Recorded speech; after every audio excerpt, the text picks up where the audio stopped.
President, walk us through the tariffs. Mr. President, obviously you're concerned. Today, the fugitive leader of ISIS in Iraq was killed, said the president. So Trump doesn't play around, okay?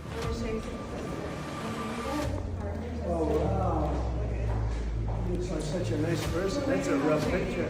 President Trump under attack by the media constantly, every single day, making implications about his integrity and about the efficacy of his new administration. Now they're attacking him in the face. In addition to trying to put him in prison, throw him off the ballot, and raid his wife's closet, now it's physical assaults with a boom to the face. So we've got this short clip. We'll listen to the full gaggle, but here is how it went down. Watch this attack microphone down here that's being launched into the leader of the free world's face. His ear was attacked. Now it's going to be his chin. Here it is. Impressed by that. Mr. President, walk us through the tariffs. Mr. President, obviously you're concerned.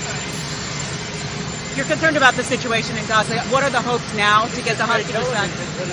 She just became a big story tonight, right? Yes, sir. Did you see that? We saw it, Mr. President. Unbelievable attack by an assault microphone right to the face. Of course, the president, not even perturbed at all. It is Trump staring down a reporter after being hit in the face with a boom mic. She just became a big story. He was inadvertently struck in the face by a boom microphone on Friday as he fielded questions. The fuzzy end at the extended microphone, sometimes referred to as a dead cat, struck Trump in the mouth, slid across part of his face as he closed his eyes and leaned back to avoid further contact in a continuing assault. Trump glared at the reporter, raised both eyebrows in apparent amusement as the mic was quickly pulled away.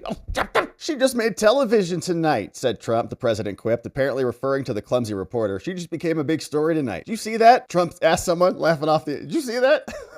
It's unclear which media outlet the boom mic operator works for. Probably MSNBC. Attackers. The devices, though intrusive, come in handy for picking up audio when the president is near noisy engines, and it's useful for liberals attacking him. Trump fielded several more questions after the jab before boarding Air Force One. Not that jab. Minutes before the mic boom, the president had a minor stumble as he climbed aboard the steps. I didn't see that. But Trump was helping X, the 4-year-old son of Doge, board the helicopter when his right foot got snagged below the first step. Caught himself, walked up the rest of the steps. And I do have a clip of Trump and Elon's son getting into the airplane. But here was the full gaggle of the president. So we got the boom incident along with the rest of the questions. Here's how it went down. We've had some pretty good news coming out of Russia. We're hearing good things. Who knows? But we're hearing good things. They're in a very strong position militarily with quite a few Ukrainian soldiers, but hopefully nothing will happen with that. I've asked them not to let anything happen, and I hope that nothing happens. But I feel that Russia is going to make a deal with us. I hope. We've spoken with President Putin. We've spoken with a lot of people, and Ukraine is waiting. I'm very concerned about the field. In the field, there's a very vulnerable group of Ukrainian soldiers right now that are actually surrounded, and that's not good because we don't want them to die. Enough people have died. So we'll see what happens with regard to all of it. But I'm getting, from the standpoint about a ceasefire and ultimately a deal, some pretty good vibes coming out of Russia. Mr. President, what do you think about the Senate vote on the CR? I mean, I was told that was what was going to happen. Very good. And I appreciate Senator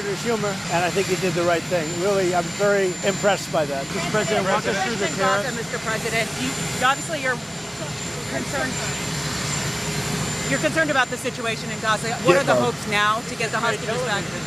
She just became a big story tonight, right? Yes, sir. Did you see that? I hope that it all works out. You're talking about Israel, though, right? We're very much into negotiations with regard to the hostages in Israel, and we're going to have to see what happens. We'll see what happens. Hopefully it'll work out. A very complex situation. There's tremendous hatred at levels that nobody's ever seen before, yeah? President, walk us through the tariffs and why it will be financially beneficial for America. We know the Australians will not do reciprocal tariffs, but can you walk us through this whole process and how it will bring wealth back to the United States? Well, it's going to bring tremendous wealth back, and it was tariffs used in reverse that really brought our country to a position that we don't ever want to be in again. And when somebody is treating us badly, we're going to put tariffs on. They're going to be very fair. They're going to be fair and reciprocal, and our country's going to come back very, very strong. I think our country's going to come roaring back. The tariffs are a big deal, and frankly, that's how China does it, and that's how a lot of other people do it, and we do it better better than them, but we never had a president that knew how to do it. Thank you very much, everybody. There's that attack boom right there. Tried to take out the president for the third time, surviving multiple assassination attempts, and just continues to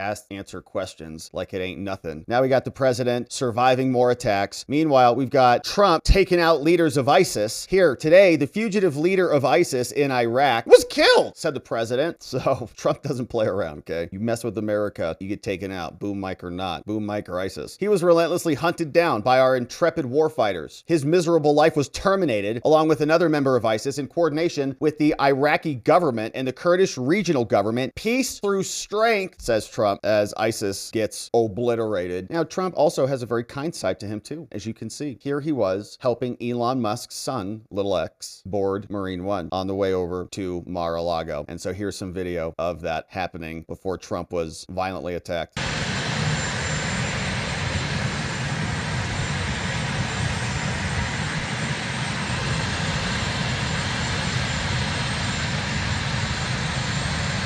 All right, so leaving the White House. Meanwhile, elsewhere, we had this young gal, 9-year-old Vivian Sleeth, fighting brain cancer, makes her wish come true at the White House briefing room. So very cool moment here with Caroline Leavitt and the family addressing America. What is your favorite color? Ooh. Blue. Ooh. Mine too. Do you have any pets or siblings? I have a doggy and a annoying brother.